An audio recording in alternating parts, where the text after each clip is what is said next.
ലോകത്തെ മുഴുവൻ മുൾമുനയിൽ നിർത്തിക്കൊണ്ട് തന്ത്രപ്രധാനമായ ഹോർമൂസ് കടലിടുക്ക് ഇറാൻ പൂർണ്ണമായും അടച്ചിരിക്കുകയാണ്.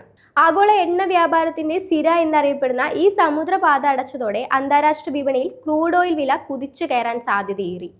ഒമാനും ഇറാനും ഇടയിലുള്ള വെറും 33 കിലോമീറ്റർ മാത്രം വീതിയുള്ള ഈ ഇടുങ്ങിയ പാതയിലൂടെയാണ് ലോകത്തെ മൊത്തം എണ്ണ ഉപയോഗത്തിന്റെ 1/5 കടന്നുപോകുന്നത്. Saudi Arabia, Kuwait, UAE, Iraq തുടങ്ങിയ ഗൾഫ് രാജ്യങ്ങളുടെ എണ്ണ കയറ്റുമതി പൂർണ്ണമായും ഈ പാതയെ ആശ്രയിച്ചതിനാൽ ഇറാന്റെ ഈ നീക്കം ആഗോള ഊർജ്ജ സുരക്ഷയ്ക്ക് നേരിട്ടുള്ള ഭീഷണിയായി മാറിയിരിക്കുകയാണ്. പാശ്ചാത്യ രാജ്യങ്ങൾ തങ്ങൾക്കു മേലെ ഏർപ്പെടുത്തിയ കടുത്ത സാമ്പത്തിക ഉപരോധങ്ങൾക്കും സൈനിക നീക്കങ്ങൾക്കുമുള്ള ശക്തമായ മറുപടിയായിട്ടാണ് ഇറാൻ ഈ നടപടിയെ കാണുന്നത്. അന്താരാഷ്ട്ര നിയമങ്ങൾ പ്രകാരം സമാധാനപരമായ ചരക്ക് നീക്കം തടയാൻ പാടില്ലെന്നിരിക്കെ കടലിടുക്കിന്റെ ഭൂരിഭാഗവും തങ്ങളുടെ പ്രാദേശിക അതിർത്തിയിലാണെന്ന അവകാശവാദമായിട്ടാണ് ഇറാൻ ഈ നീക്കം നടത്തിയത്.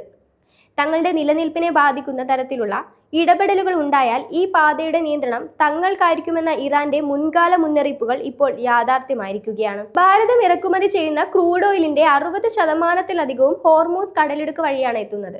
വിതരണം തടസ്സപ്പെടുന്നതോടെ ഇന്ത്യയിൽ ഇന്ധനവില കുതിച്ചുയരുകയും അത് നിത്യോപയോഗ സാധനങ്ങളുടെ വൻതോതിലുള്ള വിലക്കയറ്റത്തിന് കാരണമാവുകയും ചെയ്യും. കൂടാതെ ഗൾഫ് മേഖലയിലുള്ള ലക്ഷക്കണക്കിന് ഇന്ത്യൻ പ്രവാസികളുടെ സുരക്ഷയും തൊഴിലും ഇതോടെ ആശങ്കയിലായിരിക്കുകയാണ്. ഒരു യുദ്ധസമാനമായ സാഹചര്യം മേഖലയിൽ ഉണ്ടായാൽ അത് ആഗോള സാമ്പത്തിക മാന്ദ്യത്തിലേക്കും ഓഹരി വിപണിയുടെ തകർച്ചയിലേക്കും നയിക്കുമെന്ന കാര്യത്തിൽ സംശയമില്ല. ലോകരാജ്യങ്ങൾ നയതന്ത്രപരമായ ഇടപെടലുകൾ നടത്തിയില്ലെങ്കിൽ ചരിത്രത്തിലെ ഏറ്റവും വലിയ ഊർജ്ജ പ്രതിസന്ധിക്കായിരിക്കും വരും ദിവസങ്ങളിൽ സാക്ഷ്യം വഹിക്കുക.